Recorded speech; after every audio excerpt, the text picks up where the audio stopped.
everyone. I'm Sharon Hawks. I'm the director of Nahant Public Library.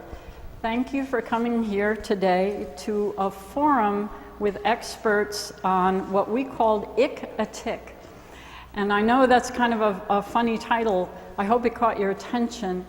But behind it is some very serious information about tick-borne diseases, about its spread, about how to diagnose, and about how to prevent getting tick-borne diseases, because we know that the best way to overcome them is to never get them in the first place. This actually is part of a larger project called the STOP LYME project, and it was funded by the National Library of Medicine, National Institutes of Health, Department of Health and Human Services, through University of Mass Medical School in Worcester. What all that means is National Library of Medicine, the people that bring you PubMed and Medline Plus, funded a project where we could do a number of things. We purchased ebooks on tick-borne diseases, and they are now available in the statewide ebook platform, Access 360. We assembled a STOP LYME Handbook, and you can see a copy of it when you came in. We offered that. It's now available in 132 libraries at their request. So represents a third of public libraries in Massachusetts. Very exciting there. We also are in process, and by the end of next week, we'll have completed the creation of an online searchable database of helpful and authoritative articles and web pages on tick-borne diseases, affectionately called the Lymebrary. And you can find it. You need a writer. I'm not the only person with a sense of humor about this stuff. You can find it at www.lymebrary.org. And please feel free, if you have any questions, we do have some index cards. Please write them out. We'll collect them after the fourth speaker, and then we can ask them your questions. And then when we wrap up, if you have more things to ask, feel free. I'd like to introduce all of our speakers at once, and then we'll let each of them make a presentation in turn, and then we'll open it up to question and answer. So, at the far end, Dr. Catherine Brown has a Doctor of Veterinary Medicine from the University of Minnesota, a Master's of Science in Wild Animal Health from the Royal Veterinary College in London, and a Master's of Public Health from Boston University. She's been with the Department of Public Health since 2006 and serves as the Deputy State Epidemiologist and the State Public Health Veterinarian. She oversees surveillance for and education outreach on both zoonotic and vector-borne diseases. To her left, Dr. Samuel Donta received his MD from Albert Einstein College of Medicine in New York. He served in the Air Force at Otis Air Force Base, did postdoc training in biochemistry at Brandeis, and did a fellowship in infectious diseases at Boston University. He became professor of medicine and chief of infectious diseases at the University of Iowa, then was at UConn, University of Connecticut, for 11 years of chief of ID, chief of medicine at the VA, and then he moved to Boston University and Boston VA for 10 years. He had an active clinical practice in Falmouth, studying and treating patients with chronic Lyme disease and other multi-symptom disorders such as chronic fatigue syndrome and fibromyalgia, retiring from practice in May of 2015. He's authored numerous articles on toxins, Lyme, and Gulf War veterans' illnesses. He remains active as an infectious diseases consultant at Falmouth Hospital and continues to research and teach about Lyme disease. To his left, Ms. Margot Malachowski is a medical librarian working with the New England Regional Office of the National Library of Medicine. She's located at UMass Medical School in Worcester. Her job is to teach how to search for reliable health information to librarians, teachers, and community organizations throughout New England. And I should add, as everybody's had concerns lately about fake news, after political type news, very often fake news is in the area of health and wellness and disease. Her master's in library science is from Syracuse University. She's a qualified member of the Academy of Health Information Professionals. In other words, outstanding in her field of medical information. Larry Dapsis has a Bachelor's of Science in Environmental Science and Biology at Fitchburg State University and an MS in Entomology at the University of Massachusetts Amherst. His 35 years of professional experience includes pest management regarding vegetables, cranberries, which is helpful when you're in the Cape Cod area, and household insects. He joined Cape Cod Cooperative Extension in 2011 as a deer tick project coordinator and entomologist, and is a member of the Barnstable County Task Force on Lyme and other tick-borne diseases. I hope you will give a warm welcome to our speakers today.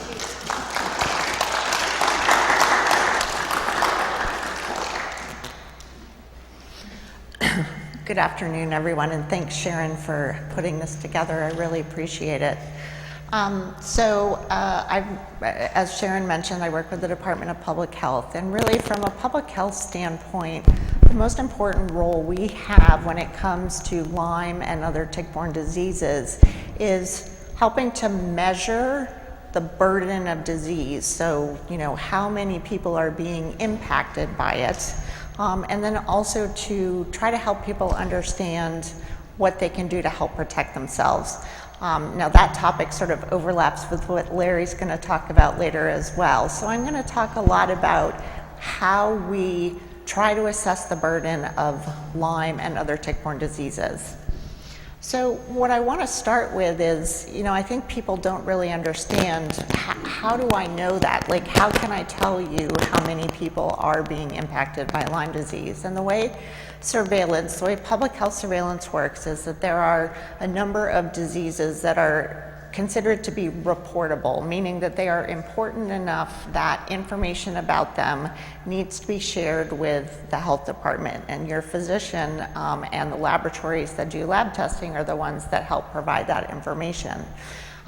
So what happens is somebody goes to the doctor, they feel like they have, in this case we'll say Lyme disease. The doctor agrees and goes ahead and orders a laboratory test. If that test result is positive, not only is it sent back to the doctor so that they can work with you on treatment, but it is sent to the Department of Public Health, and that serves as sort of record that you are an individual who has sought health care for Lyme disease. Then the other part of it is case investigation. So laboratory tests are helpful, but they're not usually complete enough information for us to consider it, a case of disease. And so either the local board of health or the Department of Public Health will usually contact the physician to get additional information about your case and the symptoms that you had. We then look at the combination of the laboratory test and the clinical symptoms that you had and match it up with a national case definition standard to determine, for surveillance purposes only, not for clinical purposes, but for surveillance purposes only, whether or not we get to count you as a case of disease. So you can see that this is really a pretty complicated system. I think you can imagine there are lots of places where, errors might occur, where we might not get all the information that we need.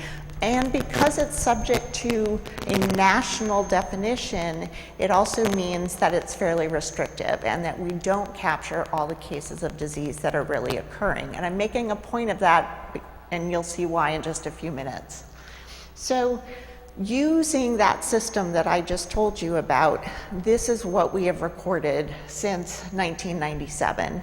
And you can see that we went from 300 cases of Lyme disease according to that national case definition in 1997 to over 4,200 in 2013. That was our highest year. And you can see that there are fluctuations year to year, although the general trend was definitely upwards. So again, using that same data, this is a map showing the number of Lyme disease cases per 100,000 population, okay? So it's adjusted for how many people live in an area. And really what I want you to see is that the entire map is green. So the darker the color, it means the more cases that were counted in that area. But for the purposes of our talking about Lyme disease and the risk of tick-borne disease, Lyme disease has been found in people across the entire Commonwealth. And I'm sorry that you can't see Nahant very well. It doesn't show up terribly well on this map. But I promise you, Lyme disease is everywhere in Massachusetts. Next slide. You can also see that we're not alone in this problem. So all those blue dots, this is national data, and so all those blue dots represent Lyme disease cases. And Massachusetts is really kind of smack dab in like a, confluence of blue. And believe it or not, the upper Midwest is actually considered to be a relatively high-risk area for Lyme disease also. Next slide. So again, I'm just going back to this again. This is looking at the data based on the very restrictive kind of public health surveillance methods that are very traditional in public health, and they work very well for certain diseases. I'm actually here to argue today and say that they don't work very well for Lyme disease.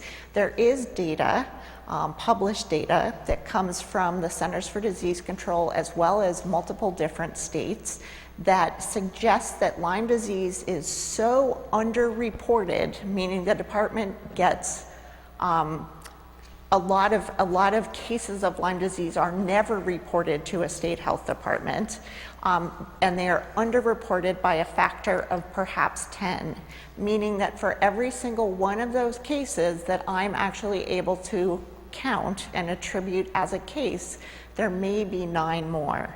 So instead of 4,200 in 2013, there could have been 42,000. Next slide. So this is a different way that we're actually starting to think about and talk about Lyme disease cases, and we really feel like that this may be a better way to talk about and estimate the burden of Lyme disease in our communities, okay? And so this is based still on the same methods by which we receive information. So we still get those positive laboratory reports, and that's where the majority of our information comes from. We do occasionally have physicians who will send us a report form that says, I treated a case of Lyme disease and I am reporting it to you, even in the absence of a lab test, which is totally appropriate. But so that's where we get data from those 2 different sources. So in 2013, where I was only able to count, 6,000 confirmed plus probable cases, okay, I had over 16,000 individual people in Massachusetts reported to me with some evidence of getting health care related to Lyme disease. Now, not all of those people had Lyme disease, but all of them had either a tick bite or they had symptoms that were consistent with Lyme disease, and they were investigated that way. And I consider that to be a measure of the burden of the disease on us as a society. And so even this 16,000 number falls far short of that 42,000 that may actually be true. But this gives us another sort of bigger picture way to think about the impact not only on people but on our healthcare system for this very, very common burdensome disease. Next slide. So I don't feel, I know this is a Stop Lyme, and I'm all about that. I think that's wonderful. But, the bad news for all of us is that black-legged deer tick, it can carry multiple diseases. And so I no longer feel like I can just stop and talk only about Lyme. So I'm just going to mention 2 of the most common other diseases that this tick can carry. And I'm going to tell you that our surveillance data for these 2 diseases, anaplasmosis and babesiosis, it's much better and probably more complete than it is for Lyme disease. There are many reasons for that that I don't have time to go into today, but the numbers I'm showing you here are actually from sort of the more traditional public health surveillance system, but again, for many reasons, they very likely represent a much more accurate picture of what's going on with these two diseases.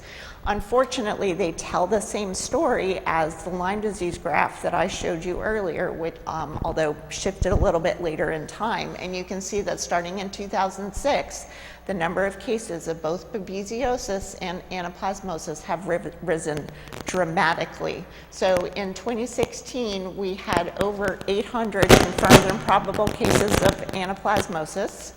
And in 2016, had over 500 cases of babesiosis. Next slide.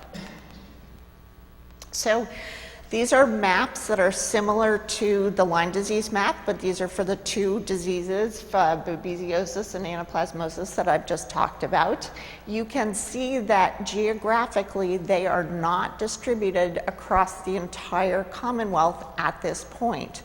But I will also tell you that some of the increase in the numbers that we've been seeing are because of geographic spread of these two diseases. And that's exactly what happened with Lyme disease back in the early days. It was, thought of as a Cape and Islands problem, and now it's kind of swept across the entire state. We are seeing something similar happening with these two diseases as well. Next slide. So this may be my last data slide, and what I just want to emphasize to you all is that babesiosis and anaplasmosis, while they certainly occur in our ticks, they don't cause disease in everybody that they get into, okay? There's a high rate of what we call asymptomatic infection, which means you're exposed to it, you never get sick, you never know, your immune system goes ahead and takes care of it, and life moves on. However, the older you get, and I'm afraid that I've just about hit that age where I'm gonna have to start worrying about this, but the older you get, the more likely you are to get sick if you are exposed to one of these diseases. And we record fatalities from both anaplasmosis and babesiosis in Massachusetts every single year. Lyme disease has a very different age pattern, and you can see that actually our kids are very heavily impacted by Lyme disease. During sort of your young adulthood, when you're in college, working hard, starting a family, maybe not spending as much time outside, you have less opportunity for exposure, and so the disease rates drop right about then. But then again, as you get older and maybe have more leisure time, you're spending more time outside, more chance of exposure, and the rates of disease go up again. We do not think at this point that this is related to any type of age susceptibility. It's simply opportunities for exposure. Oops, sorry, one more data slide. The other thing that I really think it's important to point out to people is, they talk about, I was coming in here and someone was saying, well, it's the beginning of the tick season. And, in some ways, yes, it is. And you can obviously see that sort of May through October, August, are when we see the majority of our tick-borne disease cases.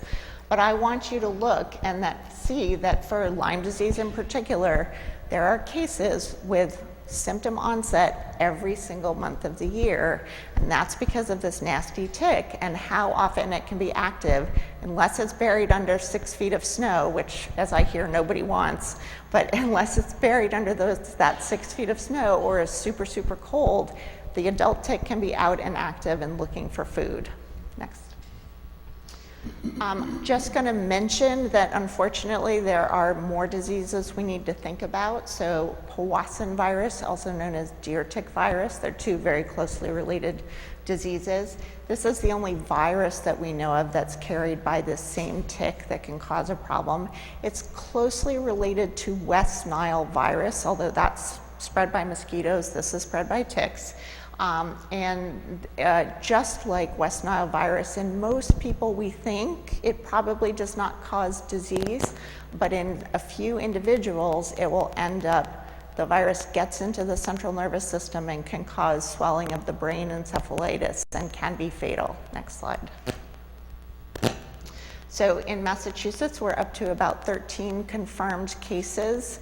I think it is possible that there are more cases of this than we're counting right now. Right now, this is a testing issue.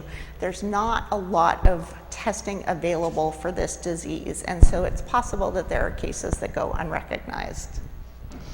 And then the last disease that I'm going to mention associated with this tick, and I'm sorry, but we can't just talk about Lyme. We have to talk about all of them, is Borrelia miyamotoi. It was first identified in ticks in Japan, but has since been identified in ticks here. We do have a local laboratory that tests for this in humans, and they are documenting cases of human disease. The good news is that most cases that are reported are relatively mild, and it does respond to antibiotics. And at this point, we don't think it's associated with the persistent symptoms that we can see sometimes with Lyme disease. Okay, so very quickly, I'm just gonna tell you that one of the biggest frustrations I have as a public health professional is that I have no sort of big picture tool that I can apply across communities and across the Commonwealth to make this tick-borne disease problem go away, but there are things you can do with personal prevention. You need to know that ticks are out there, and you shouldn't think about them as being only in specific areas. Unless you're in the concrete jungle, there are probably ticks around. Definitely repellent use can help protect you from ticks, and I know Larry is going to talk a little bit more about that, so I'm just going to move on. What I do want to say is I hear from a lot of people, they have concerns about using repellents. There is some very good information out there that I think can help inform you and help you make decisions about whether Lyme disease is the bigger risk or whether you feel the repellent is the bigger risk. The National Pesticide Information Center is a wonderful resource for that. Make sure that you're doing regular tick checks. Although, as Larry will show you with some show and tell that he brought, this is hard. It's not a perfect solution because some of those ticks are really tiny, but it can help. The faster you find a tick and remove it, the less chance you have of it spreading disease. Some newer things that we're talking about now are, it's been shown that if you throw your clothes in the dryer for 10 minutes on high heat after you come in, may not be very good for your clothes, but it's also not very good for the ticks, and it will kill them. Showering after you come in within a couple hours will help rinse off any ticks that are not attached. Make sure that when you find a tick that you remove it properly. And Dan Wolf is here with a wonderful tool that can help make that a little bit easier. You don't want to do some of the things you read on the internet about, burning the tick or putting Vaseline on it or petroleum gel. I mean, just don't do any of those things. The way to remove the tick is either with tweezers or one of these tick tools, and you want to just grab the tick as close to the skin as possible and pull up gently and firmly, no twisting. Talk to your doctor before you get sick. Find out how they want you to handle it if you are bitten by a tick. Some of them will want you to save the tick, some may want you to test it, and some may want to go ahead and give you prophylaxis to help prevent disease. Talk to them before, not after you're bitten. Don't forget your pets. Next one. And then lastly, I just want to mention as a resource, and there is, I think, a brochure over there. This is the University of Massachusetts at Amherst. The Laboratory of Medical Zoology has a really terrific service that you can send in ticks for identification and testing. And while there are some cautionary notes about whether or not you should use those results for the purposes of clinical diagnosis, I will leave that to you and your physician to talk about.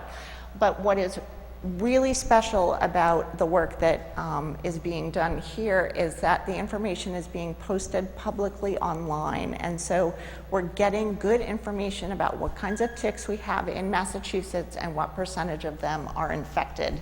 And you can see of the ticks that have been sent into the lab, more than 30% of them test positive for that Lyme disease bacteria. Thank you. Right. Thank you, Sharon, for inviting me here, and thank you for coming.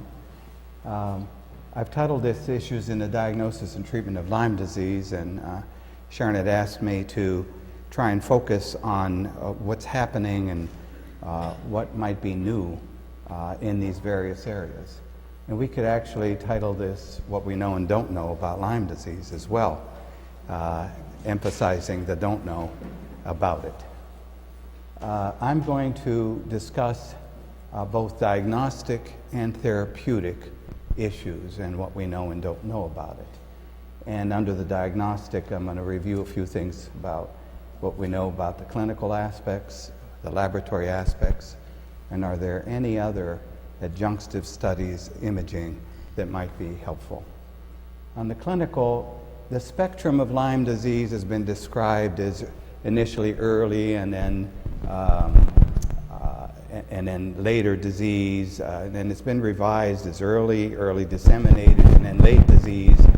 And in reality, it's a whole spectrum without any in-between spots. Sometimes after you've been bit by a tick and you go through either no symptoms or you go through, oh, I'm just having some kind of aches and pains or like a flu. And if you have a summer flu, you better think about Lyme disease because there aren't many influenza respiratory viruses. You certainly could get some unusual viruses, but it's one of the things to think about. So it's a whole spectrum, and you might go through that, and maybe your doctor has given you an antibiotic just in case, and you might not have any symptoms for a couple of months or so. And then you start to have these nonspecific symptoms. Oh, I'm tired, I'm achy, I'm working too hard. Very nonspecific things, and I'll go through that. As far as specific, and this is a group of nonspecific symptoms. And when you look at them, they're all kind of vague. Fatigue, I'm achy, my mind isn't as sharp, maybe I'm upset or I'm depressed, I've got some headache. But a big clue is paresthesias. That means you have like numbness, tingling, unusual, it's raining on my arm, or it's there's like ice picks. And these are not your arms over the shoulder and your arms going numb. These are areas that are kind of, why is this happening? And this could be a clue clinically for physicians to help think, well, I'm having a neurologic type of component. And think of Lyme disease as primarily a neurologic disease. The original description was of the arthritis. And whether that was just part and parcel that it was a rheumatologist who was looking at it, and because you're trained in rheumatology, you look at rheumatologic things. But in reality, the bacteria seem to target the nervous system. And even the arthritis might be a nerve. When you look at syphilis and a swollen joint, it's the nerve that's affected in that joint, and then the body reacts by producing fluid to try and wash it out, if you will. But the point of this slide is that there's all these nonspecific symptoms, but how do you distinguish as a practitioner Lyme from what's being called chronic fatigue syndrome or what's being called fibromyalgia? And when we did our Gulf War symptoms studies, they were based on chronic fatigue syndrome. So it's difficult and it's overlapping. So is the laboratory helpful? Would be nice. In infectious diseases, we're usually spoiled by having a culture of something. If you have a pneumonia, we have some sputum, we can look at it, we find the bacteria, we culture the bacteria. You have a urinary issue, is it a urinary tract infection? You have a wound, is there an infection? We get the bacterium and we do sensitivities on it and we treat. So how nice. It is known, obviously, that Lyme disease is caused by a bacterium. Now, this is not a usual bacterium. And in this country, we're not used to seeing species of Borrelia that are seen, let's say, in South America, that are called relapsing fever, Borrelia recurrentis. This is Borrelia burgdorferi, named after Billy Burgdorfer, who discovered the disease. There is a culture for it, and research-wise, you can culture in the first 1 to 2 months from the bloodstream. After that, it's gone. Well, where did it go? It's not gone. It's not where we're looking. And if you look in the bloodstream after that, you look in the urine, you look in spinal fluid, it's not likely to be there. So this makes it very difficult to prove that somebody has Lyme disease in terms of a culture. So we then rely on tests, antibody tests. And the problem with the antibody tests, in many diseases it's very accurate. But in this disease, there seems to be an ability by these bacteria to disrupt the normal coordination between what are called B and T cells. So you don't necessarily form reliable antibodies in some cases, and in other cases, it's shifted towards one of the immune arms.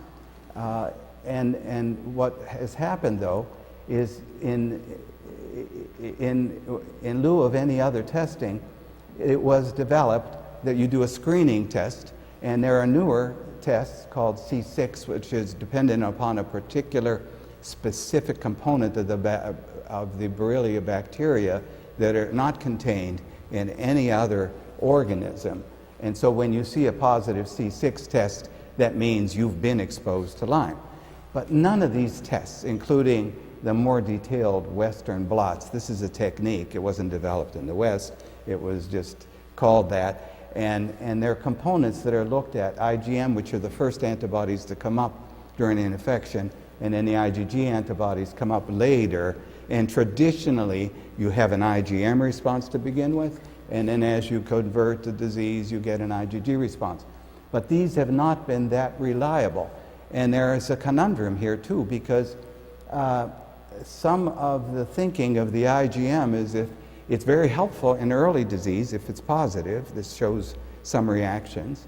But in later disease, somebody said that it's a false positive. Well, they made that up. I don't know how they could do that.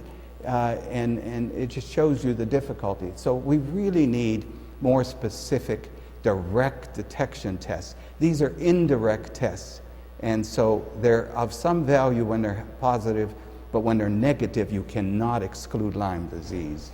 And if the tests become negative, that doesn't mean your Lyme disease is gone. We just don't have that ability.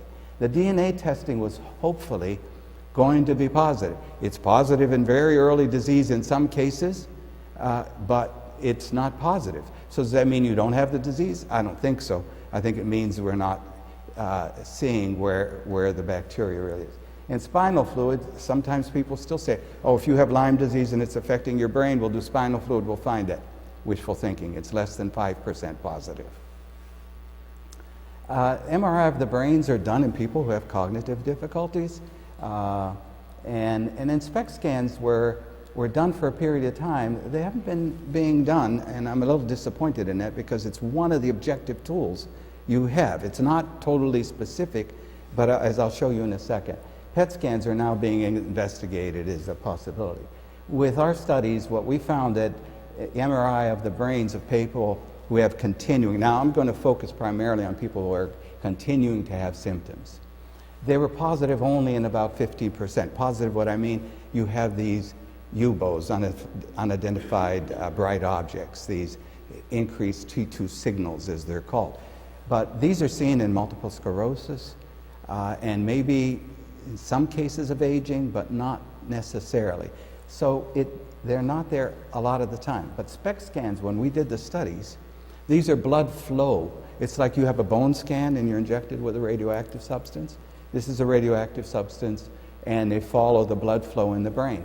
And this has been positive in numbers of people, and it affects the temporal lobe. This is what we think is primarily cognition, although there's no one section of the brain that does just one thing. The frontal lobe, which we think about mood changes, and the parietal lobe, a coordination center, but there are other areas. And so when we treat patients appropriately and effectively, the brain SPECT scan changes resolve. So I think that that's been something that I found helpful in my practice, and I've recommended that. Next, please. Now with treatment, we have the issues in early Lyme disease. What do you do if you have a tick bite but you don't have symptoms? What do you do if you have a rash and you don't have symptoms? What do you do if you have a tick bite and symptoms and a rash and symptoms? And so this is still undefined, except there was a study that said that if you have a tick bite and you take 2 doses of doxycycline and a tetracycline type of antibiotic, that in general it would prevent the onset of Lyme disease. But if you do have a tick, save the tick and send it to Steve Rich at UMass Amherst, and within 3 days you'll have a result back, and your doctor can go ahead and say the tick was negative, we don't need to treat you. But you might have another tick that you didn't find, so these are other questions. And when you do have a tick bite, do you do the double dose of doxycycline while waiting the tick results? Do you wait to have symptoms developed? And do you wait for blood tests, which really aren't positive very early? And if you have symptoms, do you give a number of weeks of doxycycline and amoxicillin? And I'm in favor of treating the symptoms until they're gone, not just 10 days, and then if you still have symptoms, I've treated you, you don't have Lyme disease anymore. Next, please. So one of the issues is, where do the bacteria go? How do you know if they're gone? Well, they're going someplace. It appears to me that they go to the nervous system. They might go to the nerve roots, the spinal nerve roots. We have 2 sets of ganglia, nerve roots, sensory and motor. In Lyme disease, it's rare, except for the cranial nerves where you might have a Bell's palsy, or the eye where you might have a palsy, that's even rarer, to have any motor involvement. So people who are in wheelchairs are probably not because they're motor, but they are so fatigued that they can't move, and they're so in pain. So you can get sensory symptoms. And one of the main issues is we need to establish whether they're there or not, so both doctor and patient can be more comfortable with managing the patient about further treatment. How do they cause the disease? Not their physical presence, they're minute things. So either they have to directly be toxic, causing some direct toxicity, or there's some reaction, and it's probably, as in most cases of infectious disease, a combination of both. There is some toxic kind of product that the bacteria has, and then there's a reaction by the body, and you get your symptomatology. Is there autoimmunity to explain what's called post-treatment Lyme disease or chronic Lyme disease? I think the evidence is very weak, and even if it was there, what's driving it? The persistent infection? Or is the infection not there, but you have detritus and you have some reaction against the detritus? Well, for how long are you going to have detritus? 2 years? I don't think so. So there's more and more evidence for persistent of the organism.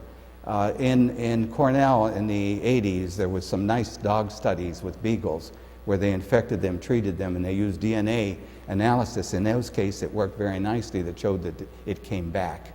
And now there's some mice studies that show persistence in collagen areas, and the more recent studies out of Tulane where they infected sets of macaque monkeys and treated them, and then 8 months later they were able to diagnose it. And you know how they diagnose it? In the same way that a few little human studies have been done in Tufts, where they put ticks onto the monkeys and the people, and the ticks were able to recover the bacteria.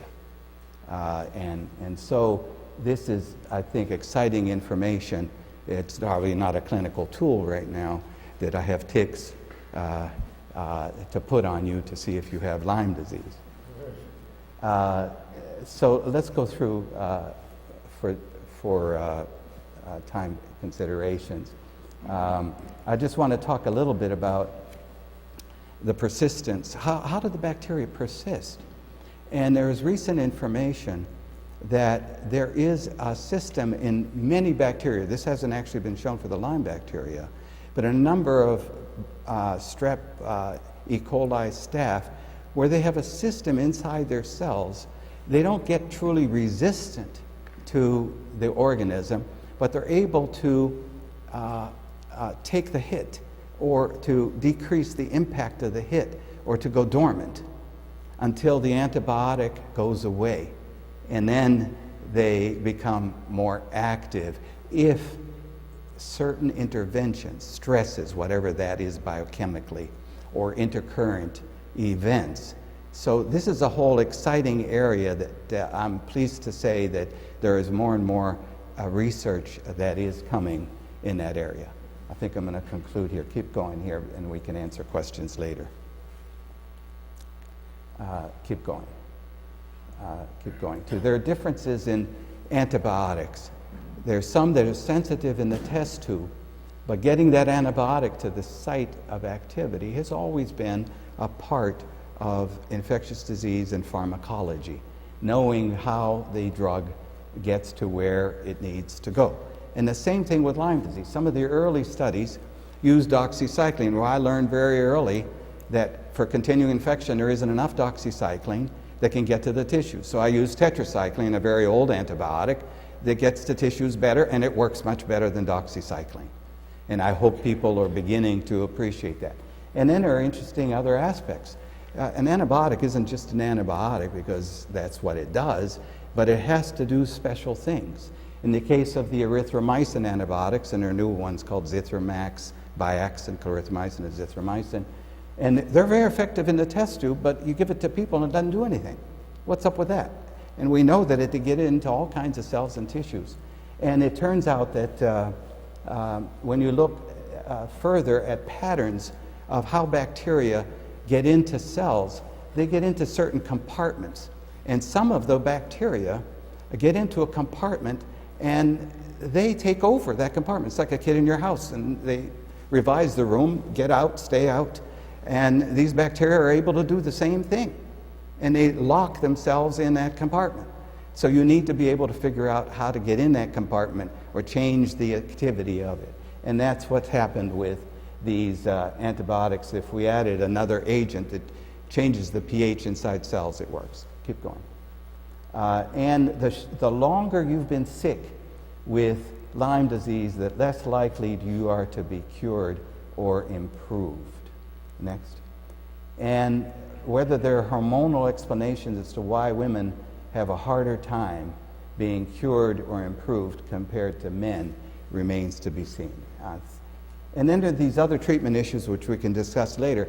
To help people, some people have, and this is all due respect to naturopaths and holistic people, but let's give them vitamins, let's give them antioxidants. And it turns out you're probably, in the case of antioxidants and B vitamins, helping the bacteria survive. Because the body is trying to starve it of its nutrients. Last slide then. We need to look at the guidelines that have been created because they have been overstated in the interest of helping doctors and patients who might be confused by the data.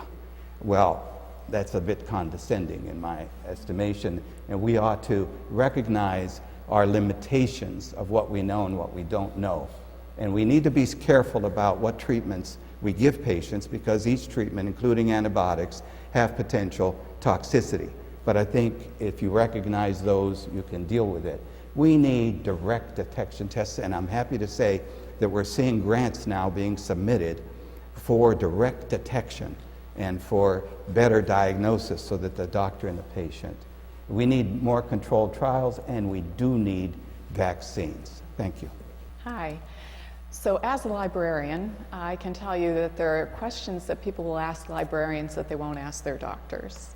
And that's why today I'm going to talk about miracle cures and searching for information on the internet. Go ahead. So as a medical librarian, my first go-to website when I want to help patients and their families is a website that's designed by the National Library of Medicine called Medline Plus. So I do have a handout in the back of the room, but the web address for that is medlineplus.gov. And I use this almost like you would use Google. There's a search box up in the corner that I put the disease or the condition in, and then I hit go, and I'm going to get a list of results. And it's like Google, but it's better than Google for two reasons. The first reason is that there's no advertising on it. There's no pharmaceutical advertising on it whatsoever. The second reason is that the hits that you're getting, the results that you're getting, are not determined by a Google algorithm. They're determined by librarians down in Bethesda who have chosen excellent articles and websites for you to look at. Okay. This is all about science-based medicine. Go ahead. But what about alternatives?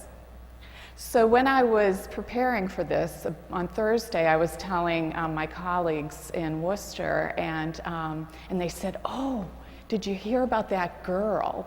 And I said, "No, what girl?" And they said, "It was in the news this week. This girl got Lyme disease on Cape Cod, and it went undiagnosed, and when it was they finally figured it out, they tried treatments and they didn't work. And so the mom got on the internet and learned about this treatment protocol in Germany where they heat the body up to 108 degrees and it like cooks away the Lyme disease." And I said, "Well, no, I didn't hear about that, but it sounded very familiar." So I don't know, how many of you, have any of you heard that story this past week about that girl? Okay, you did hear that story. Are any of you familiar with Bob Marley's story with cancer? Okay. So in 1977, Bob Marley was kicking a soccer ball around in his bare feet, and he developed an injury on his big toe. And this developed into a sore that didn't heal. And like a lot of us, he didn't go to the doctor until it got really, really bad. And by the time he got to a doctor, the doctor looked at it and diagnosed it as a type of skin cancer that people of color are very susceptible to. And at that point, the doctor suggested that he amputate the toe. Now, amputation was against Bob Marley's spiritual beliefs, and this is way before the internet. This was like in the early 80s. And but as people sought out a cure, and they found one in Germany, it called the Eisel's combination therapy. And once again, part of the therapy was to raise the body's temperature to 105 degrees. This journal article said that they did this through the use of vaccines. I don't know how that would possibly work, but this was the deal. And there was also a regime for diet and oxygenated blood transfusions and such things like that. Unfortunately, it did nothing for Bob Marley's cancer. He ended up coming back to the United States for some treatment and ultimately going home to Jamaica to die. So miracle cures. One of the things that I didn't tell you about that girl's story is that the family had set up a GoFundMe, one of those GoFundMe websites, and they had to raise $62,000 to bring their daughter to Germany for this treatment. And it's too soon to say whether or not it's worked. So what is the evidence? Go ahead. So when I have not heard, my colleagues kind of threw this in my lap on Thursday, so I wanted to include it, but when I was looking for natural remedies for Lyme disease, I found many websites out there, and a couple of them, more than one, were authored by an MD, a doctor who had had personal experience with Lyme disease and had developed regimes for how to treat Lyme disease naturally. And all of these treatments included, well, some of them included dietary changes and exercise or meditation and that sort of thing, but they also included the use of supplements. And these were the supplements that I identified in these different websites. I also read a tongue-in-cheek article, an op-ed from the New York Times that said really the best natural remedy for Lyme disease is wolves and cougars. That if we create a friendly environment for wolves and cougars, they will eat the animals that host the ticks that carry the Lyme disease. So again, as a medical librarian, my go-to place is medlineplus.gov. And I will tell you, if you put Lyme disease in that search box and hit go, what you're going to get is recommendations from the CDC on how to treat Lyme, which is, most likely what you're hearing in your primary care doctor's office, too. So I'm going to give you three recommendations for using 3 different websites for looking for information about these alternative ways to support your body. Because we are learning something about integrative medicine, it's clearly something that people are very interested in, and there is evidence about a few things about integrative health or using alternative ways of healing along with standard medical care. The first thing we know is that, putting Lyme disease aside for a second, time is a great healer. When my kids were little, they got the amoxicillin right away for ear infections, and now my grandson, my daughter was told to wait for a couple of days to see how things would resolve on their own. Back pain, just the passage of time will do a lot. The body does rally to heal. Another thing that we know is that the rituals of healing are very powerful.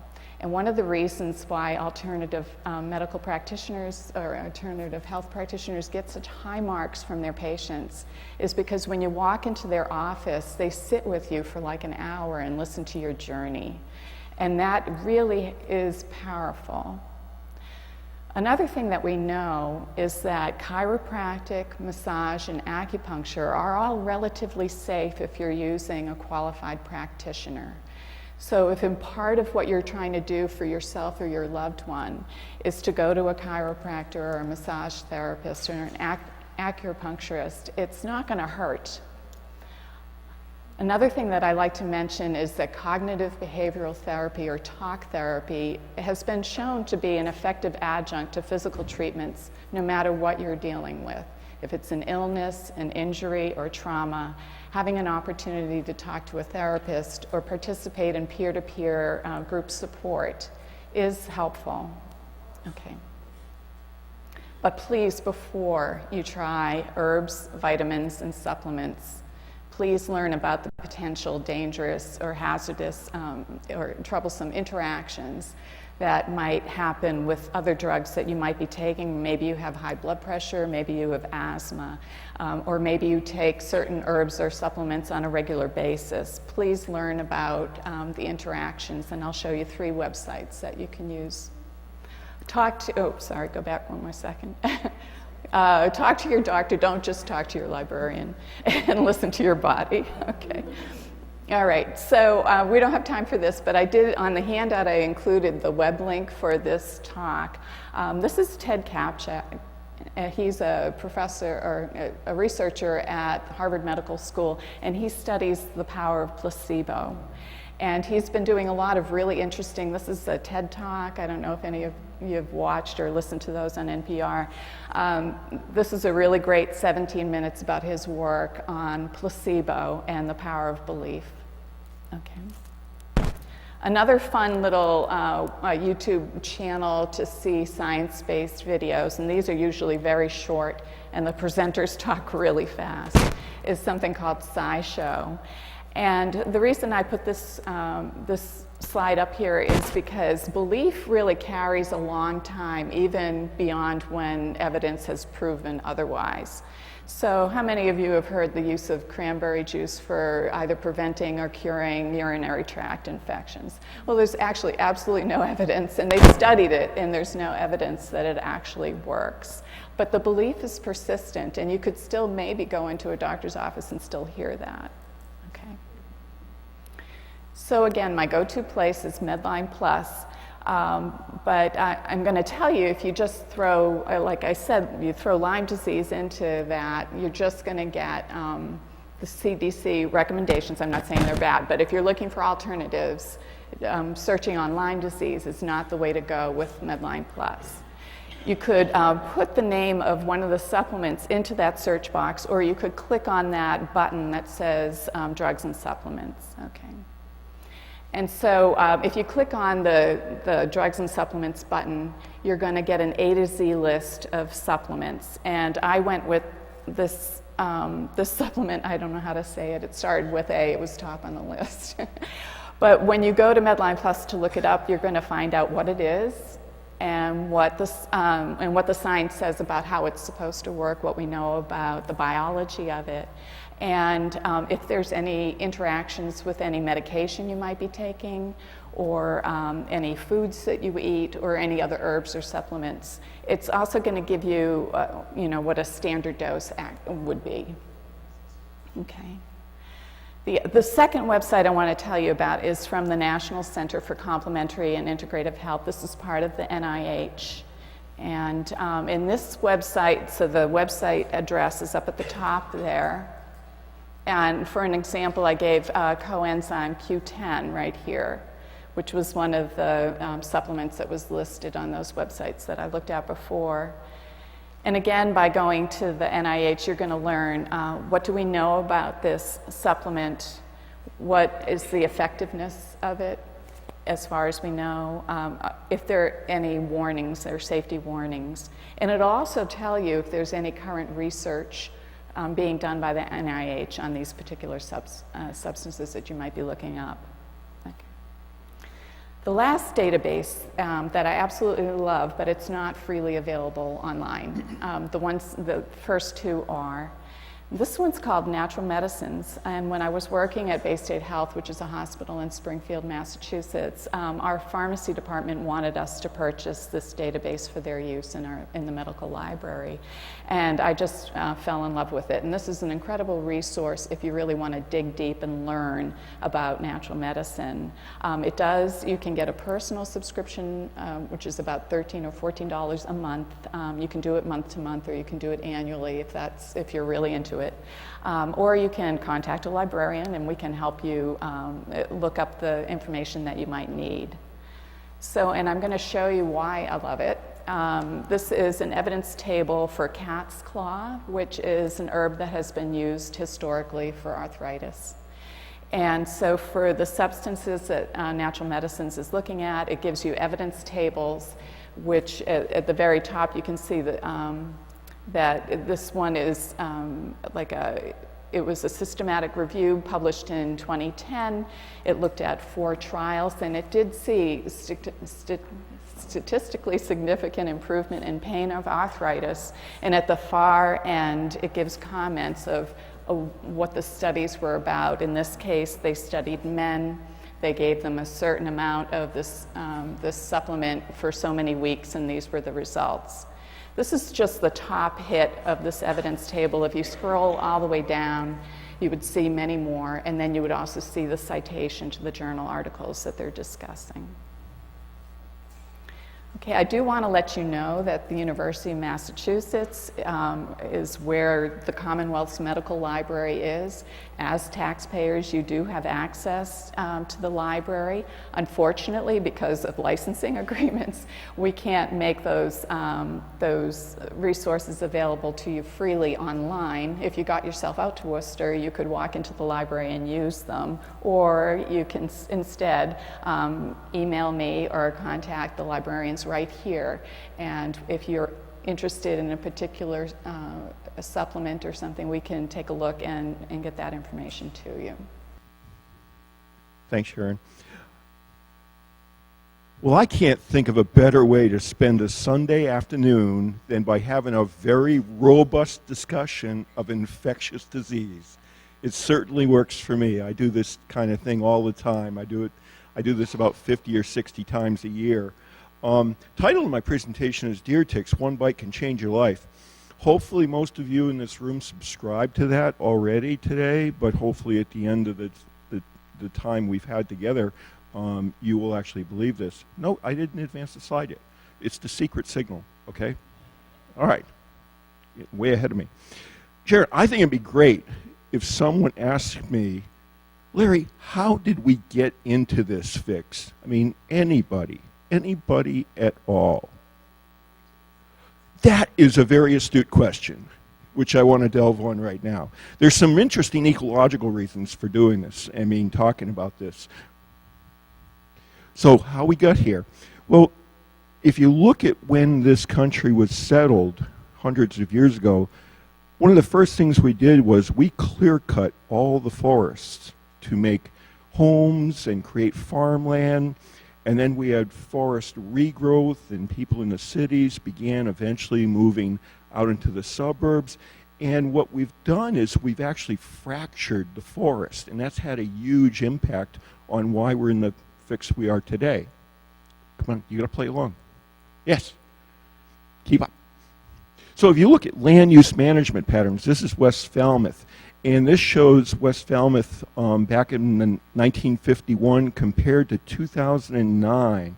And you see this forest fragmentation quite clearly. We've been cutting up forests. We're reducing acreage overall, but we're cutting it up into smaller pieces. Sharon, need you. Okay, and this is a great picture, satellite picture of just a few miles up the road, and you can see this quite clearly. You've got these little patches of woods compared to expansive forests. All right, this is really important because as you chop up the forest, there are creatures like the mice and the chipmunks and other things.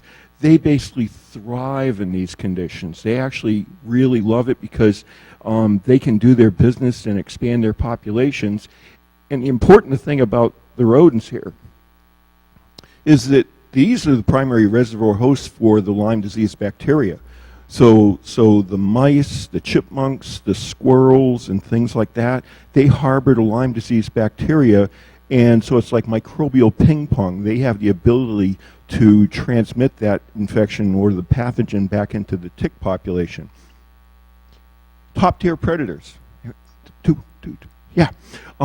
Things like fox, they are one of the best predators of things like mice and other small furry animals that are of interest. The impact of forest fragmentation is that you get down to a certain size. No, back one. You lose your top predators. They don't have enough territory. So that's the reason that these other animals that are very important in this very complex ecosystem are allowed to flourish. Now we can move on. Maybe I'll check a different signal.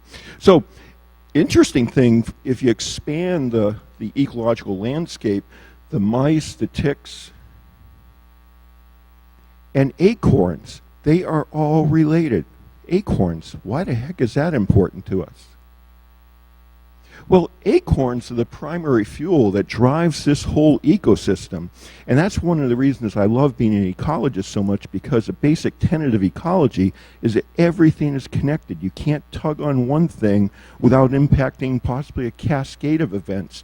The way this plays out is that as oak trees, which is a dominant species in our forests, if they have a year where there's huge acorn production, the following year you're going to get an upswing in the mouse population and other rodents, and that's going to have the ability to feed the tick populations and make them higher. And the same thing goes the other way. As acorn production goes down, you see a concomitant response in the rodent populations. So it's a very interesting ecosystem. There was another thread I was going to touch on here. Oh, the other thing, believe it or not, as mouse populations go up, gypsy moth populations go down. Why is that? You know those little cocoons, the brown cocoons that gypsy moths you see on the side of trees in June into August? Well, to mice, that is movie theater buttered popcorn. And so they love to chomp on those things. All right, let's talk about a couple of the players you might interact with, unfortunately. This is the American dog tick. A lot of people also call this the wood tick, and I consider this more of an annoyance than a public health threat, even though they can vector the pathogens that cause Rocky Mountain fever and tularemia, both of which can be quite serious, but they're very uncommon in Massachusetts. The principal player here still is the deer tick, and as Katie pointed out, the proper name for this tick is really the black-legged tick. Deer tick is a misnomer.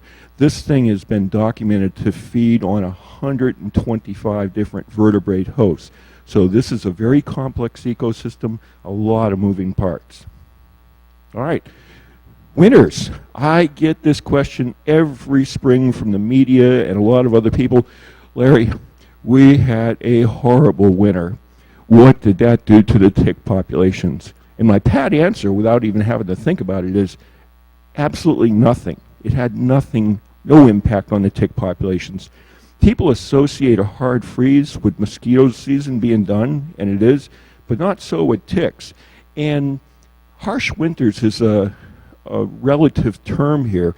The winters in eastern Massachusetts really aren't all that harsh by comparison.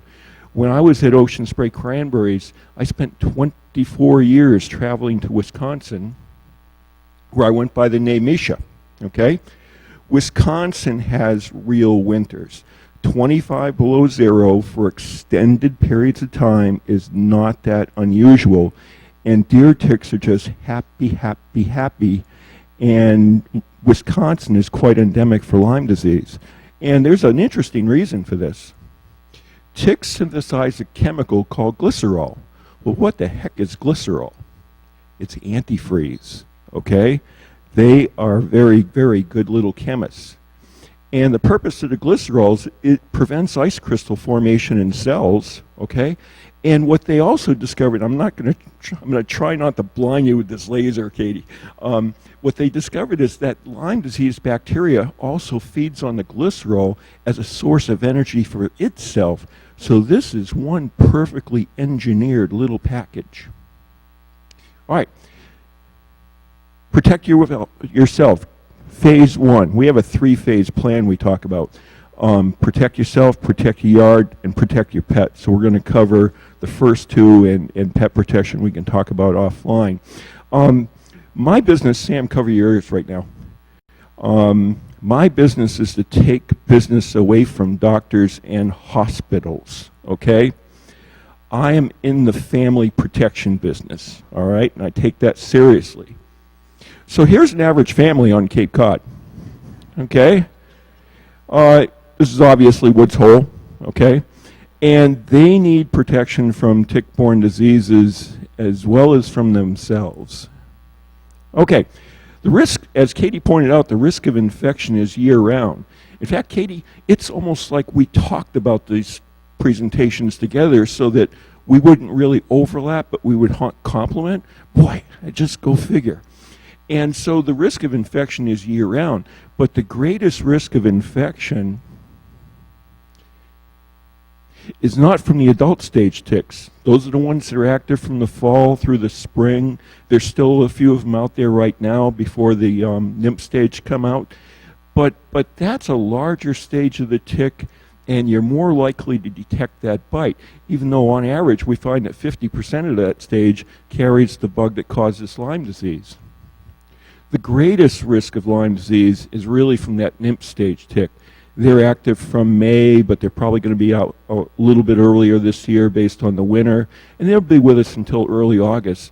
And again, in our research, we find that on average about 25% of them are infected, but that's a much smaller stage of the tick, and that bite is more difficult to detect. Okay. What I'm going to do is pass these vials around. These things that look like they're the size of a poppy seed are nymph stage deer ticks. Be careful and don't open that. You can hold it. Couldn't resist, I'm so juvenile. And pass that around, please. But it points out the fact that something the size of a poppy seed just might look like a freckle on you, and you might not remove it. So it's and that's why it's responsible for 85% of all tick-borne illnesses. All right, Katie mentioned some of this, and I'm going to dive into it a little deeper. I talk a lot about repellents with people, and repellents come in a couple different flavors. All right, so you have this group up here, like the DEET or the DEET alternatives, like picaridin or oil of lemon eucalyptus, and these products are for treating exposed skin, and they can be quite effective as a tool. One more. And then we have this other group, all natural products, okay? There's a big difference. There's a huge difference between these two groups. The group up here, these are EPA registered. So if it has a label claim that it will repel ticks and mosquitoes for 6 hours, there are data on file at EPA to support that claim. These all natural products, they're EPA registration exempt. They don't have to prove anything that they work at all. It's all anecdotal. And actually for these all-natural things, which really resonate with the soccer moms and soccer dads that, you know, I'm using an all-natural product for my kids and aren't I a good parent? Well, a number of these active ingredients I found out are known human allergens, and there are documented cases of these products interacting negatively with sunscreens, okay? So I wish the Federal Trade Commission would swoop in and just stomp this group into nanoparticles, because those products are so misleading. You're being led into a false sense of security, absolutely. All right, the other repellent I've done a lot of work with contains the active ingredient permethrin. And this isn't for skin, this is for treating clothing, so your pants, your socks, and treating footwear is mission critical. And the reason for that is that those nymph stage ticks that we're passing around, they're down in the leaf litter. The first place they attach to are your shoes. Hopefully you're wearing shoes instead of flip-flops.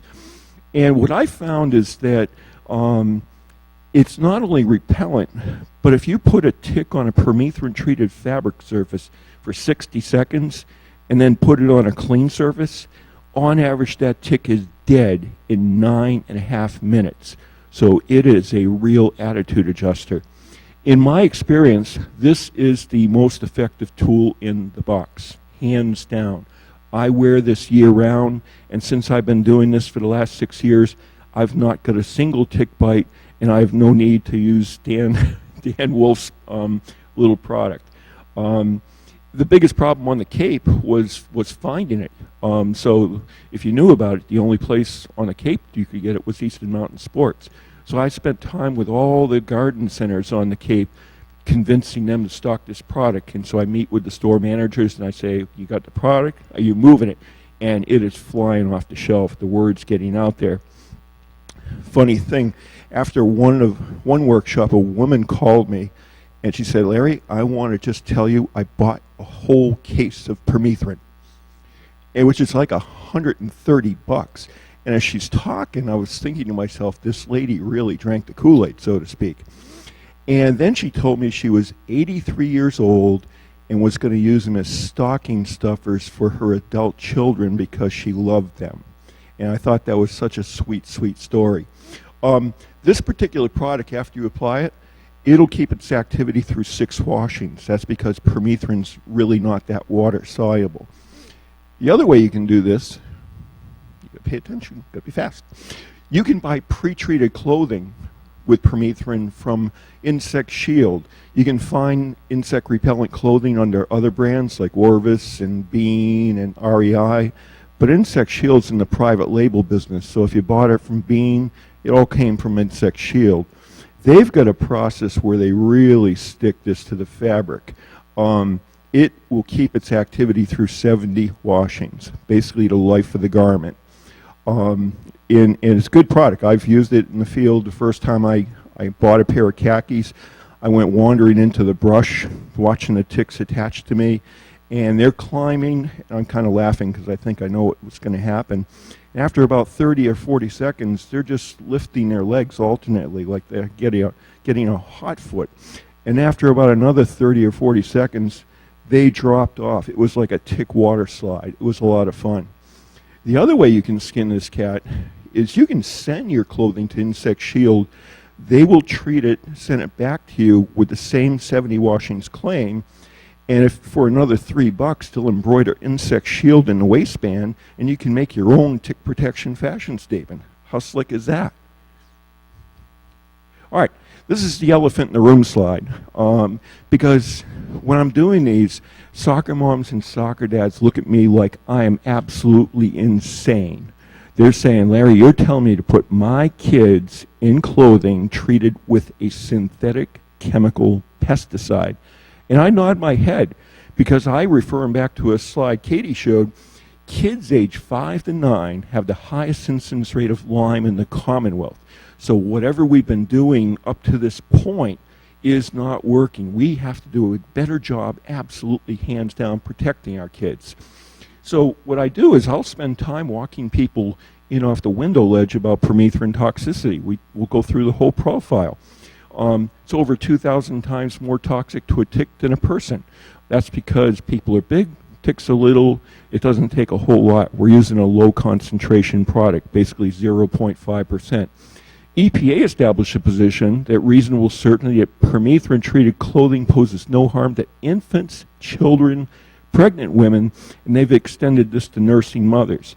And their criteria certainly would be conservative. And the reason for this, it's absolutely key, is that permethrin has very low skin absorption.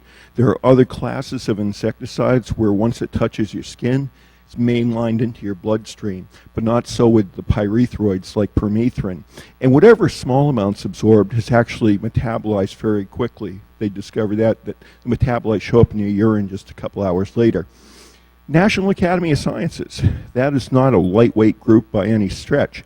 They were wondering about long-term effects. So in their evaluation, they assumed people were wearing permethrin-treated everything, 18 hours a day, every single day, for 10 years. And when they rolled up that aggregate exposure, they saw no reason to expect an adverse effect.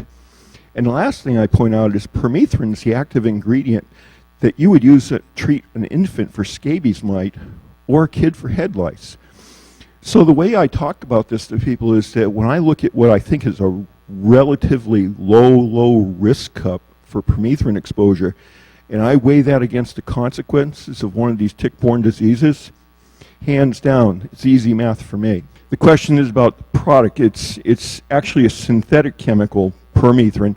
Natural pyrethrum is an extract from a kind of daisy they grow in Africa, Kenya and other places. And so that particular molecule breaks down very quickly in sunlight within hours. It's very effective, very fast knockdown, but it doesn't last long. So chemists looked at the chemical architecture of natural pyrethrum, and they made adjustments to it. They added, like a bromine molecule here, atom here, and some other things, and a double bond there. And so they've stabilized it so that it'll persist for a lot longer. So it's based on the chemistry of that natural product. All right, let's look a little bit about vitology, okay? Here's a tick's head. Here's a tick's head under a microscope, okay? Looks pretty formidable. These things on either side of the tick's head, those are what we call palps. That's what the tick uses to taste you and see if you're worthy of becoming the blue plate special, okay? If you are, it'll take these appendages here. These are chelicerae. These are like little scalpel blades with hooks. And what they will do is they will make an incision, hook in, and pull. It's kind of like doing the breaststroke, okay? And it'll drive this mouth part deeper and deeper and deeper into your skin. So next. That's what the beak of a tick looks like under a microscope. So it's fairly long in relation to the body size. People call me and say, Larry, I pulled the tick off, and the head is still embedded in there. Well, they can't physically fit their head in, but that mouth part is pretty long. And it's no worse than getting a wood splint or a little neosporin, it'll dissolve. But here's what makes it difficult actually to extract a tick. It's got all these nice recurved barbs. And the other thing it does is that when a tick attaches to you, it doesn't start sucking blood immediately. First thing a tick does is it spits. They've got no manners at all. And tick spit is absolutely fascinating. There's thousands of different chemicals. And some of the chemicals are like anticoagulants, keep the blood from clotting, vasodilators, that increase the flow of blood to the point of attachment, and things to deaden your nerve cells, because that tick wants to be very stealthy and undisturbed. A tick might need to feed for 4 or 5 days till it's full repletion. Then it'll secrete an enzyme, dissolve the glue, and back itself out and go on its merry way. Okay. Also, phase 1 game plan, protect yourself. Katie already covered off on tweezers and proper removal technique. Very nice. We'll take it to the next step.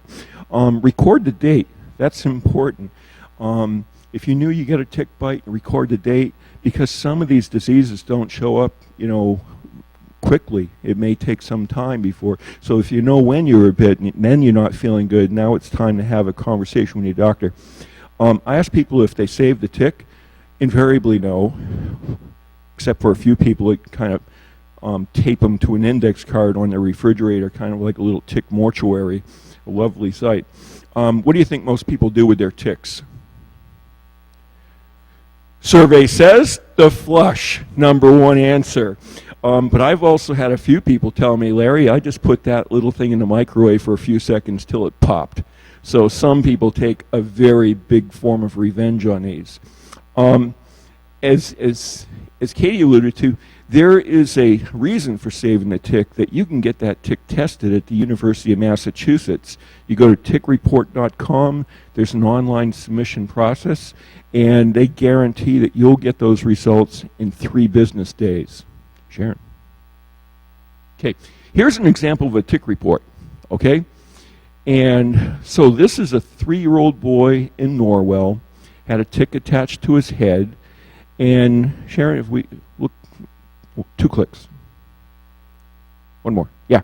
They will also send you back a picture of the tick that they've identified as the deer tick. And that thing is fully engorged. That tells me that that was on that kid's head for 4, maybe even 5 days. I'm not even sure how that happens. And we see a couple interesting things in the report. This tick tested positive for Borrelia burgdorferi, which causes Lyme disease. And as Katie would attest to, that if that tick was attached for 24 to 48 hours, the risk of transmission of that pathogen ramps up very quickly. So it's highly likely this kid was going to come down with Lyme disease unless the doctor intervened. Oh, no, too quick. And the other thing here is that the tick also had Babesia, which causes babesiosis. So even though that's not very common in younger people, doesn't mean it doesn't happen. The other thing this points out is co-infection. Very important thing we're learning. We're seeing a lot of this, that these ticks can contain 2 pathogens, 3. We've even seen ticks that contain all 4 of the major pathogens, okay? So it's something, the database that's being developed here. In fact, if you go on tickreport.com, you can search by zip code and look at what the ticks they're finding in the ticks in your neighborhood. So it's very good. In fact, the medical community on Cape Cod is now starting to embrace this and basically ask people, well, do you have a tick report? You know, which is really, really good. And because doctors might not know what combination of these things might look in terms of a clinical presentation. So it kind of makes the picture a little more complex. All right, phase 2, protect your yard. All right. In a typical house lot situation, you're not going to find deer ticks out in an open lawn area like this, all right? Short grass, direct sunlight, low humidity, that is just a very hostile environment for deer ticks. But you get into transition areas, the edge of the lawn that might be in the shade, to brush and shade trees, leaf litter, high humidity, that's where you're going to find the ticks. But if you think about those environmental conditions, woody ornamental plantings at the edge of a house, shade, some leaf litter, high humidity, you can easily find ticks there as well.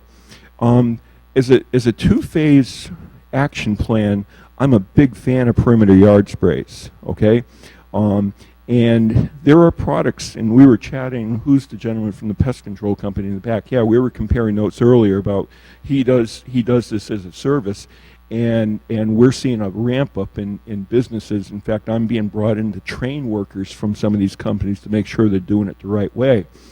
And for our strategy, personal protection and then perimeter yard sprays, mid to late May and late June, that pretty much covers that nymph stage window of activity, and then again mid-October when the next generation of adult stage ticks are out and rocking. And there's another product on the market you may or may not be familiar with, these Daminex tick tubes, okay? The idea of this is that these are cardboard tubes that contain cotton balls treated with permethrin. And the idea is that mice will steal the cotton balls. Next. Yes, I know. I saw them. They'll take it down to the burrows. Next one. And they'll use it as lining for their little dens. And so basically they self-treat and they're tick-free. And it's kind of a sexy idea. In fact, you know, this is the product of choice for the people in Nantucket and the Vineyard, where they have the highest incidence rate of Lyme disease in the visible universe. So I looked into this product, and there were 2 really, really good studies done on this. Multi-year replicated trials, one in Connecticut, one in New York. I read the papers. spoke with the researchers, and they both came up with the identical conclusions. This product had no material impact on deer tick nip populations. And the reasons for this, they both came up with similar reasons, is that mice aren't compelled to steal cotton balls just because they're there. And not all tick-carrying animals steal cotton balls. Chipmunks don't, squirrels don't, birds don't, raccoons don't, possums don't. So unless your yard is solely inhabited by white-footed mice that have an obsession for cotton balls and respect your property boundaries, there's no reason to expect this product to work. So it's one of my professional goals is that this product goes away just because nobody's buying it anymore. All right, and there's a lot written about wildlife and habitat management. All right, deer fencing. Well, basically the deal on that through research is that only when you fence off an area of 15 acres or more, that's only when you start to see a reduction in tick populations. Bird feeders, next. Pruning trees to let in more sunlight to the bottom of the canopy. And moving wood piles. This person is actually more concerned about snakes than ticks. When I looked into these things that are kind of boilerplate recommendations, there is absolutely no scientific evidence to support doing any of those. So I tell people don't waste your time. Do the permethrin clothing and the perimeter yard sprays, and that should be the game. All right. So what we're looking at here is a situation where we have a high degree of risk, but the silver lining here is that we have the tools available to manage the risk, okay? And the things I've outlined here today are things you can implement on your way home today, okay? So we're trying to make this as simple as getting up in the morning, getting dressed, brushing your teeth, having breakfast, and go to work, and also protect yourself from tick-borne diseases. So that is it.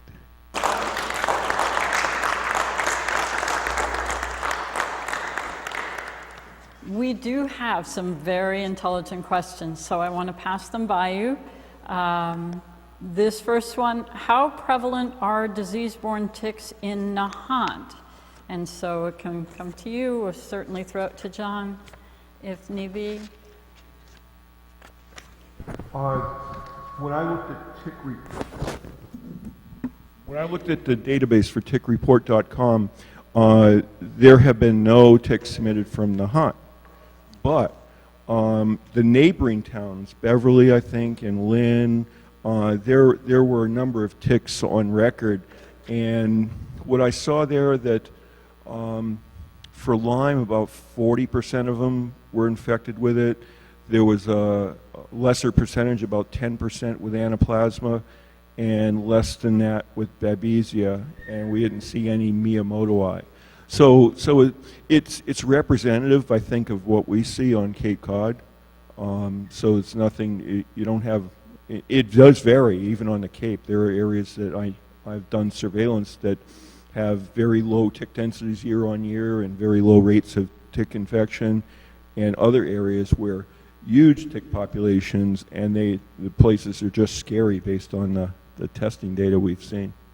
Okay, along that line, the next question has to do with where's the lab to mail a tick that can be tested, and I think you saw that there is a handout on the table that includes various places, including UMass Amherst, where you can send them. What I'm working on now actually is to see if we can put together another grant where we can reduce the price with UMass Amherst. They've done this on Cape Cod and other places where they underwrite through the towns, through a grant, whatnot, that it would cost you a smidgen to send it. I think now it's about $50, $60. For a full panel test at UMass, it's $50 test. We've received grants for the last couple of years from Cape Cod Healthcare to subsidize that, and so right now it's $15. Basically the cost of a pizza. And for tickreport.com, if you go to the website, there is a chat function if you get stuck or have a question, and they monitor that thing like a hawk. This laboratory, they are extremely customer service focused. What container do they recommend when you get it to? Sure, sure. A lot of people ask me, do I have to put this in vodka in a glass jar? And because that's just a popular way of preserving ticks on the Cape, I found out. We recommend that you just put the tick in a little snack-sized Ziploc bag. It doesn't, and don't put a wet paper towel in with it because that'll cause the tick to decay. We want it bone dry, and that tick can be dead for hundreds of years, and they can still extract the DNA and do the test. And because once they get the tick, they basically put it in a mortar and pestle and grind it up like they're making tick pesto. Then they do the extraction for the DNA and find out who's in there. This next question for Dr. Brown, discussing the meat tick allergy that is coming up. Is this becoming more prevalent in the area? Should there be something on the state website to warn people? Could you speak to that a little bit? Yeah, so I think what that's talking about is a relatively recently recognized association between the bite of at least the Lone Star tick, which is Kind of newly emerging in Massachusetts, although it is possible that there are other ticks involved, and then the individual developing an allergic reaction to red meat, essentially. This is something that's been going on and been known in Australia for years, but we're starting to recognize it more now in the United States. So that is not an infectious disease, and therefore the occurrence is not reportable to the state at this moment. And so I think this is something that we're going to need to, like, I've started talking about it when I do tick presentations, but it's hard because there's not a lot of data yet to really provide good risk communication about it. But I think it is something that we're going to start to hear more and more about, learn more and more about, and then we'll be able to say more useful things about it. Yeah, we've had actually cases of that on the Cape, and ranging up with anaphylactic shock. We discovered established populations of Lone Star tick on the Cape about 3 or 4 years ago, and it has established a beachhead at a couple locations, and it is moving out quite well. So they're very happy on the Cape, but they're probably happy elsewhere too, and nobody's doing surveillance. Believe it or not, Barnstable County is the only county in the state that has a crazy person like me doing research like this. Oh, okay. There are some pictures of Lone Star ticks in the back. You can learn a little more on the Tickies site. Thank you. Yeah. All right, for Larry, why not just spray a little bit of permethrin like you would DEET, maybe on the bottoms. Instead of soaking, I know generally what you do is you soak the clothes in permethrin, run them through the dryer. Not anymore. Yeah. It used to be a shake and bake, put your stuff in a garbage bag and let it seep for a few days. Now you can buy aerosol products or water-based pump sprays, so it makes the application process a lot easier. So you just put your clothes over a porch rail and put your shoes on the deck. We don't know how long it lasts on footwear. The 6 washings applies to clothing only. I treat my footwear about every 3 or 4 weeks, and that seems to be satisfactory. Okay. For any of you, how long can ticks survive off of a host, on a leaf, etc.? If they don't feed, what happens to them? Okay, I get questions all the time from people. Larry, ticks are falling off my animal in my house. Should I be afraid that they're going to establish themselves like bed bugs or something else? What some really good research down in University of Rhode Island found is that when ticks come into a household which has much lower ambient humidity, they die very, very quickly. In fact, even out in the field, when you get drought-like conditions, ticks just move deeper into the leaf litter to preserve, maintain their hydration. Ticks are very susceptible to desiccation. Where and how do ticks reproduce? We're talking about The birds and the bees stuff.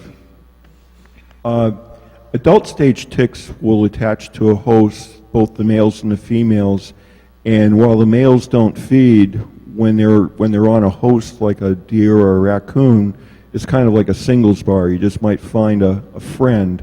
So they'll mate on the host, and then the female ticks will drop off, and then she'll lay her eggs in the spring, and it'll be a cluster of eggs. It might be 3,000 or 4,000 eggs, and they'll hatch out into these little teeny tiny larvae late in the summer, August into September, and that's their first opportunity for a meal.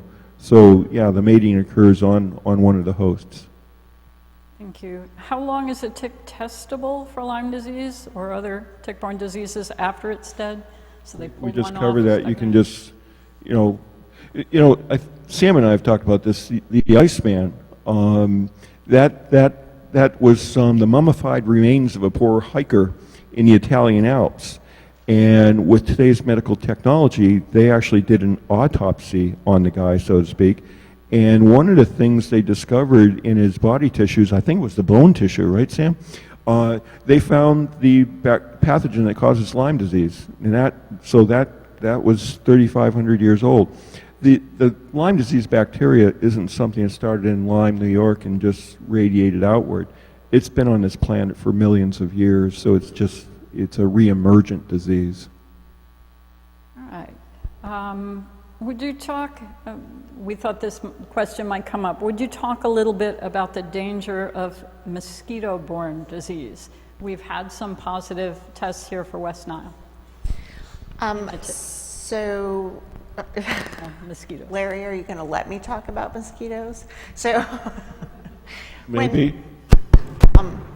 in Massachusetts, we have two primary mosquito-borne diseases, West Nile virus and Eastern equine encephalitis. And the one that is more likely to occur up here is West Nile virus, although not exclusively. There are a couple advantages that mosquito-borne diseases have that we don't have with tick-borne diseases, and one is that surveillance for mosquitoes is easier than it is in ticks. And there is actually a mosquito season. They're not active all year round, and really the disease transmission is limited to really just a few months out of the year. And because we do surveillance, when I say we, I actually mean the mosquito control districts. They trap mosquitoes and send them to us for testing, and we can detect the viruses in them. That way we can send out alerts to people and let them know, okay, now we know that this is circulating in your area. It's time to really be serious about preventing mosquito-borne illness. We don't have the benefit of that with tick-borne diseases. We have hundreds of times the number of tick-borne disease cases in Massachusetts as we do mosquito-borne diseases, and I'm not trying to say that makes mosquito-borne disease not important, but we face different challenges with, I think, the tick-borne disease than we do with the mosquito-borne disease. Thank you. For Dr. Donta, you talked some about testing and the unreliability of some of the testing. Is there a reliable test if you've been undiagnosed for a long time? And then finally, is there, in your opinion, a cure? The laboratory tests, the existing ones, which are indirect, they ask the question, has your body responded to one of the components of the bacteria? And if you do have a response to it, that just tells you you've been exposed. But it doesn't tell you if you're sick or how sick are you. And it might actually be that some of the initial reports, studies that focused on patients who had a big swollen joint, had a rash, some signs of Lyme disease who had strongly positive tests were the people that actually did well. And that's why I think the field got a little confused, because some of those reports said these patients are treated easily. And it's the patients whose immune responses, if you will, are not as robust that might be the people who are sicker and go undetected for longer periods of time. That hasn't been resolved, but that's been my experience, and I think the experience of some other people as well. And it speaks to some of the variability of how how the bacteria are able to influence the immune system in a way that helps them survive. So we need a more reliable test. As I mentioned earlier, that if the test is negative, you really can't exclude Lyme disease. But that is not something that is generally appreciated by the practitioner population. And this is an educational time to make sure they understand that. So how then do they handle it? The person has some symptoms, they've been exposed, or maybe they haven't been exposed, but there's no other alternative diagnosis except saying, well, let's just see if it goes away. You have a chronic fatigue syndrome. What is that? That's probably a compilation of different inputs that lead to the chronic fatigue state. Some of it might be an Epstein-Barr virus, some it might have been Lyme, some of it might be something else, and the same with fibromyalgia. So we're a little stuck. We need direct detection tests or some more reliable host response. And some of this is being done. They're done through this modern technology called arrays, protein arrays primarily. And they may be coming onto the market before too long, so that'll be helpful. Are there cures? Absolutely. But you need to understand the ability for the bacteria to persist. This is all conceptual at this point. And the pharmacology of different antibiotics in order to appreciate what duration and what dosage of the antibiotics are needed. And this was, I don't want to call it trial and error, I'll call it trial and experience that I've had over the years, that I came to be able to, I think, cure many people. How do I know they're cured? If you have Lyme disease and you think you're all better, if you still have some Lyme disease, usually within 2 or 3 months, some symptoms will start to come back. It's the only way I think now you can figure it out. There's really no test to tell you. So having practiced for over 30 years, let's say, how many patients who I thought were cured called me up and said, my symptoms are coming back? And that's pretty rare. That doesn't mean that all patients are curable. As I mentioned on the slide, if you've been sick for less than a year, the chances of cure are very good with even 3 to 6 months of treatment. But if you've been sick for 3 years or more, just an arbitrary cutoff because there's a spectrum, you might need 18 months to 24 months of treatment, either continuously or with interruptions. There is the concept now of pulse therapy. That is, maybe give it 1 month and then stop for a month. My observations are you need a period of sustained pressure, 5 to 6 months, and then change to another regimen or combination therapy. Now with some of the information about persistence and what antibiotics work, the idea is resurfacing that maybe we need to use more than one antibiotic, as in tuberculosis, as in leprosy, as in some of these diseases that have persisting ability.